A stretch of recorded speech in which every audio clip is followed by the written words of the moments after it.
Bismillahirrahmanirrahim. Assalamualaikum warahmatullahi wabarakatuh. Alhamdulillahirabbil alamin. Wassalatu wassalamu ala Rasulillah ala alihi wa ashabihi wa man tabi'ahum bi ihsan ila yaumiddin, amma ba'd. Alhamdulillah, bersyukur kepada Allah Subhanahu wa taala segala nikmat dan karunia yang tak henti-hentinya dilimpahkan kepada kita semua. Selawat atas Rasulullah Muhammad sallallahu alaihi wasallam. Allahumma shalli ala Muhammad wa ala ali Muhammad. Kembali kita melanjutkan kuliah kita pada hari ini, di mana kita telah masuk pada pertemuan yang keempat, yaitu tujuan agama diturunkan oleh Allah Subhanahu wa taala. Kita ketahui bahwa setiap manusia haruslah beragama. Setiap manusia yang diciptakan di atas permukaan bumi ini tentu harus memiliki suatu agama. Dan telah masyhur atau telah ma'ruf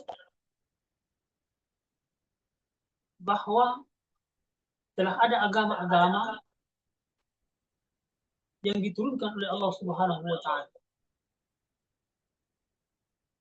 Sejak nabi-nabi terdahulu sebelum Rasulullah Muhammad sallallahu alaihi wasallam. Ada Nabi Isa, ada Nabi Musa, ada Nabi Ibrahim, ada Nabi Nuh. Semua itu adalah membawa risalah dari Allah Subhanahu wa taala disampaikan kepada seluruh umat manusia, seluruh manusia. Dan tentu agama yang diturunkan oleh Allah Subhanahu wa taala itu adalah memiliki tujuan. Maka pada kesempatan ini kita akan belajar sedikit tentang masalah ini. Dan ketahuilah bahwa agama itu bukan hanya sekedar ada di kepala, ada di pemikiran, ada dalam ide dan gagasan. Tapi agama itu harus dijawantahkan di dalam kehidupan sehari-hari. Karena itu agama dituangkan dalam bentuk aturan-aturan. Agama dituangkan dalam bentuk syariat. Agama dituangkan dalam bentuk tata aturan kehidupan ini. Kita ketahui bahwa agama yang diturunkan oleh Allah Subhanahu wa taala ini ditutup dengan satu deklarasi pengumuman dari Allah Subhanahu wa taala bahwa al-yauma akmaltu lakum dinakum wa atmamtu 'alaikum ni'mati wa raditu lakum al-Islam. Hari ini telah kucukupkan nikmatmu dan kuridhoi Islam sebagai agama. Maka agama yang diridhoi oleh Allah Subhanahu wa taala adalah al-Islam. Karena itu Allah Subhanahu wa taala menurunkan agama ini, menurunkan agama Islam, syariat Islam untuk seluruh umat manusia dalam rangka mengatur tata hubungan manusia. Baik itu hubungannya dengan Allah Subhanahu wa taala maupun hubungannya dengan manusia serta hubungannya dengan alam. Yang biasa kita kenal dengan hablum minallah, hablum minal nas, dan hablum minal alam. Sehingga syariat Islam adalah tata aturan hukum-hukum Allah Subhanahu wa taala yang mengatur tata hubungan manusia dengan Allah Subhanahu wa taala, manusia dengan manusia yang lain, manusia dengan alam. Karena itu disebutkan di dalam Al-Qur'an bahwa Allah Subhanahu wa taala berfirman, "Tsumma ja'alnaka 'ala syari'atin min al-amri fattabi'ha wa la tattabi' ahwa alladzina la ya'lamun." Jadi kami jadikan kamu berada di atas suatu syariat atau peraturan dari urusan agama itu, maka ikutilah syariat itu. Fattabi'ha, ikutilah agama itu. Wala tattabi'us subul farraqa bikum an sabil. Wala tattabi' ahwa alladzina la ya'lamun. Janganlah kamu ikuti hawa nafsu orang-orang yang tidak mengetahui. Hal ini menunjukkan bahwa Allah Subhanahu wa taala dan agama dan syariat ini untuk diikuti. Kita tidak mengikuti hawa nafsu orang-orang yang tidak mengetahui agama. Begitu juga di dalam ayat yang lain, Allah Subhanahu wa taala berfirman di dalam Al-Qur'an surah ayat 13. A'udzu billahi minasyaitonir rajim. Ta'alakum min-ad-din ma wassa bihi Nuhan walladzi auhayna ilaika wa ma wassayna bihi Ibrahim wa Musa wa Isa an aqimud-din wa la tatafarraqu fihi. Ya Allah Subhanahu wa taala telah mensyariatkan bagi kamu tentang agama apa yang telah diwasiatkannya Subhanahu wa taala kepada Nuh, dan apa yang telah diwasiatkannya kepadamu ya Rasulullah, apa yang telah kami wasiatkan kata Allah Subhanahu wa taala kepada Ibrahim, Musa, pada Isa. Itu apa itu? An aqimuddin wa la tatafarraqu fihi. Tegakkanlah agama, janganlah kamu berpecah belah tentang. Maka jelas bahwa Allah Subhanahu wa taala menginginkan syariat Islam untuk mengatur kehidupan manusia, menegakkan dan di sini kehidupan manusia ini supaya terkelola dengan baik, sehingga mendapatkan balasan dan ganjaran yang baik pula dari Allah Subhanahu wa taala. Oleh karena itu, syariat diturunkan oleh Allah Subhanahu wa taala disebutkan oleh para ulama, antaranya Abu Ishaq As-Sakani, merumuskan 5 tujuan hukum Islam. 5 tujuan diturunkannya agama, yaitu yang pertama adalah memelihara agama yang bisa dikenal dengan hifdzuddin. Yang kedua memelihara jiwa, hifdzun nafs. Yang ketiga memelihara akal, hifdzul akal. Yang keempat memelihara keturunan, hifdzun nasab. Kelima memelihara harta, hifdzul mal. Menjaga agama, menjaga jiwa, menjaga akal, menjaga keturunan, dan menjaga harta. Dalam Islam disebut dengan al-maqasidul khamsah atau al-maqasid syariah. 5 tujuan diturunkan agama atau tujuan syariat diturunkan oleh Allah Subhanahu wa taala. Maka ini akan kita jelaskan.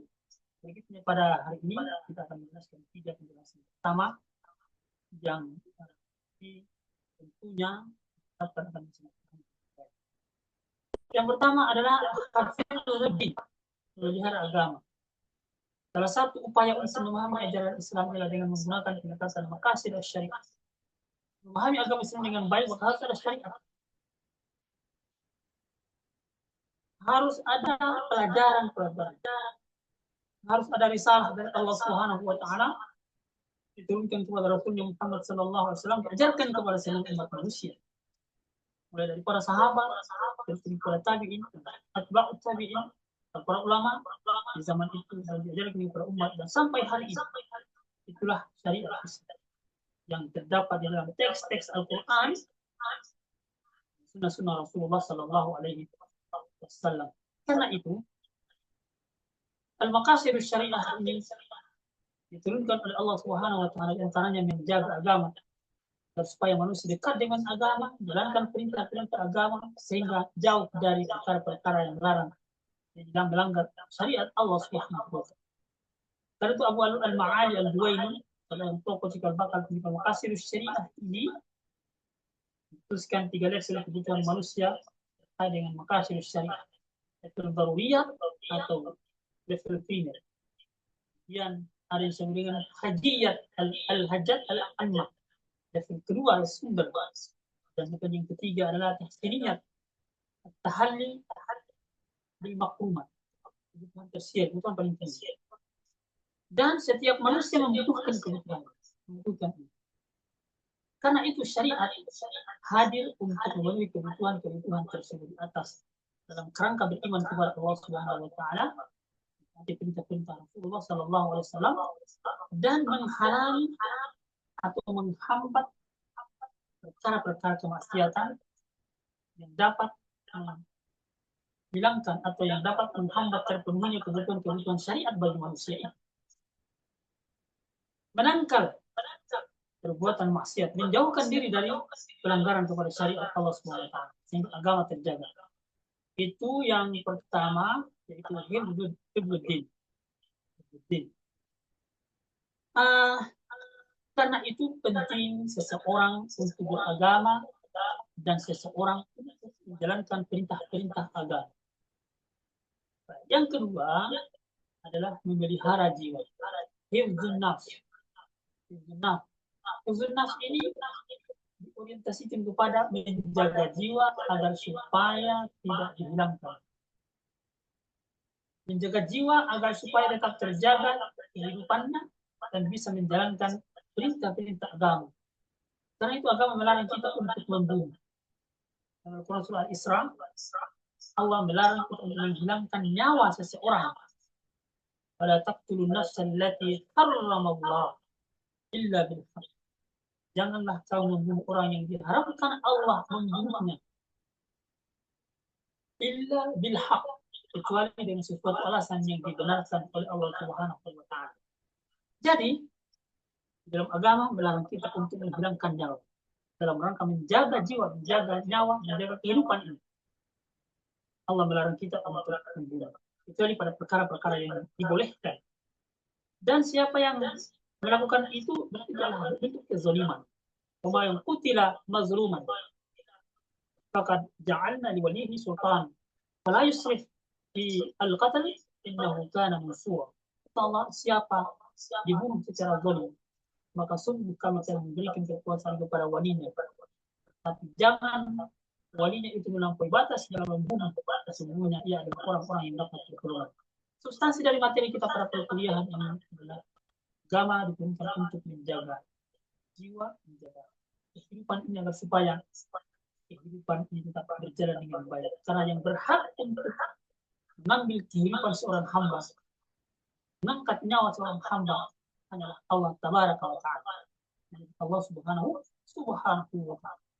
Maka agama menjaga kita dengan perkara-perkara yang sangat jelas dan gamblang. Kita tidak boleh saling. Begitu yang disebutkan dalam hadis Rasulullah SAW. Bahkan dalam hadis bahwa membunuh dan yang dibunuh sama-sama masuk dalam. Kenapa? Karena ada dua keadaan. Kalau dia tidak membunuh, tadi akan dibunuh. Sama-sama akan masuk. Yang ketiga adalah memelihara akal. Hifdzul akal. Hifdzul akal sebagai salah satu dari maqasid syariah menjadi maksud dan tujuan diturunkan di syariat Islam. Kita ketahui bahwa Allah Subhanahu wa Ta'ala menciptakan manusia tapi dengan tiga. Pertama jasadnya, kedua nyawanya, dan yang ketiga akalnya. Karena itu 5 tujuan diturunkan syariat ini adalah untuk menjaga apa yang telah diberikan oleh Allah Subhanahu wa Ta'ala. Menjaga nyawa, menjaga badan, jasad, menjaga jiwa, dan yang ketiga menjaga akal. Menjaga akal. Menjaga dan melindungi akal berarti bagaimana agar akal itu selalu dalam keadaan sadar, memiliki nilai kemanusiaan yang didasarkan kepada nilai-nilai ilahi. Dan supaya akal bersandarkan kepada nilai-nilai ketauhidan.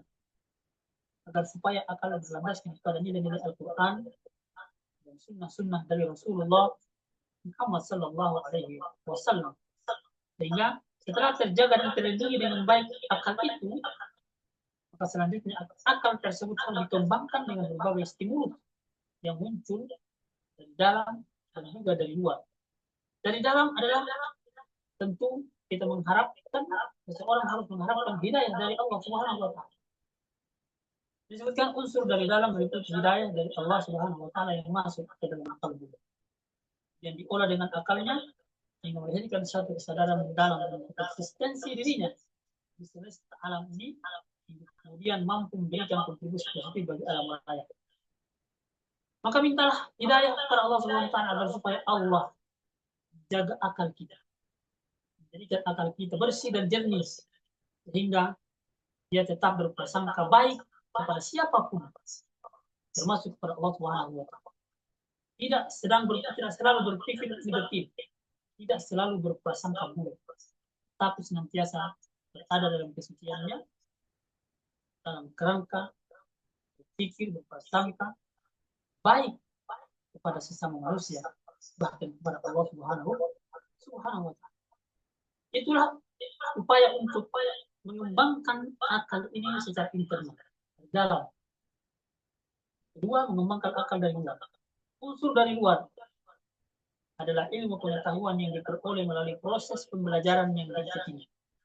Seperti kita sedang kuliah ini, upaya yang kita lakukan untuk meningkatkan akal, stimulus akal agar supaya semakin baik, semakin meningkat, semakin besar orientasi berpikir dan besar harapan-harapannya ke depan, dan senantiasa taat kepada Allah Subhanahu wa taala.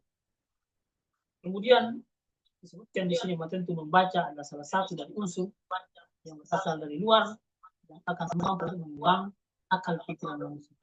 Maka menjaga akal ini adalah sesuatu yang harus dilakukan sebagai bagian dari tujuan dikeluarkannya syariat Allah Subhanahu. Sebutkan di dalam Al-Quran tentang akal ini dan orang-orang yang berpikir seperti Allah Subhanahu berfirman, Inna fi khalqis samawati wal ardh ila fil laili wan nahar la ayatin li ulil albab. Sesungguhnya dalam penciptaan langit dan bumi dan pergantian malam dan siang terdapat tanda-tanda kebesaran Allah bagi orang-orang yang berakal, di ulil albab, bagi ulil albab, orang-orang yang berakal. Orang-orang yang berakal disebutkan dalam Al-Quran oleh Allah Subhanahu wa taala ulil albab. Mereka yang berakal, mereka yang menggunakan akalnya untuk berpikir, mereka yang menggunakan akalnya untuk mengingat Allah. Seperti apa itu ulil albab, orang-orang yang berpikir? Yang disebutkan oleh Allah Subhanahu wa taala dalam Al-Quran. Allah berfirman, "Alladzina yadhkuruna Allah qiyaman wa qu'udan wa 'ala junubihim wa yatafakkaruna fi khalqis samawati wal ardh. Rabbana ma khalaqta hadza batila. Subhanaka faqina 'adzabannar." Orang-orang yang berakal itu adalah orang-orang yang mengingat Allah sambil berdiri, orang-orang yang mengingat Allah sambil duduk, orang-orang yang mengingat Allah sambil berbaring. Orang-orang yang selalu mengingat Allah Subhanahu wa taala, dia adalah orang yang berakal. Kemudian kata Allah Subhanahu wa taala, dan senantiasa memikirkan tentang penciptaan langit dan bumi. Wa yatafakkaruna fi khalqis samawati wal ardh. Dia selalu memikirkan dirinya penciptaan Allah sebagai ciptaan Allah Subhanahu wa taala. Dia selalu memikirkan alam semesta. Dan kejadian, fenomena-fenomena yang terjadi di langit maupun di bumi. Dialah orang-orang yang berakal itu, selalu berpikir tentang kebaikan-kebaikan. Dan mereka adalah orang-orang yang selalu berdoa kepada Allah Subhanahu wa taala. Rabbana ma khalaqta hadza batila. Subhanaka faqina adzabannar. Allah SWT, mereka yang berdoa, ya Tuhan kami, tidaklah Engkau menciptakan semua ini sia-sia. Maha suci Engkau, lindungilah kami dari azab neraka. Maka orang-orang yang berakal istilahkan di dalam agama dengan ulil albab adalah mereka yang senantiasa mengingat Allah Subhanahu wa taala. Mereka senantiasa berzikir kepada Allah Subhanahu wa taala. Mereka senantiasa berusaha sekeras mungkin untuk dekat dengan Allah Subhanahu wa taala. Nah, mereka disibukkan dengan urusan Allah, dengan mengingat Allah, dan tidak disibukkan dengan urusan-urusan yang mengantarkan mereka untuk bermaksiat kepada Allah Subhanahu. Untuk kita berlindung kepada Allah. Sebagaimana doa ini, Rabbana ma khalaqta hadza batila subhanaka faqina adzabannar. Kita minta perlindungan dari Allah Subhanahu wa taala supaya kita dijauhkan dari azab neraka. Begitulah tujuan diturunkannya syariat Allah Subhanahu wa taala. Disebutkan tadi itu ilmu akal. Ilmu al-akal. Maka jelaslah syariat ini diturunkan oleh Allah Subhanahu wa taala untuk melindungi atau menjaga akal. 3, maqasid syariah kita jelaskan secara cepat dan sederhana, tentu kita berharap akan banyak pengembangannya masa-masa yang akan datang atau di luar perkuliahan ini. Waktu kita tentu terbatas dengan jumlah jam yang ada. Karena itu masih ada dua lagi yang belum dijelaskan. Ada dua yang belum dijelaskan terkait dengan maqasid syariah ini. Apa itu? Dia adalah tujuan yang keempat, yaitu hifzun nasab, memelihara keturunan, dan hifzul mal, memelihara harta. Sehingga ini saya akan jadikan tugas individu untuk kalian kerjakan di rumah. Tugas ini dikerjakan masing-masing di rumah.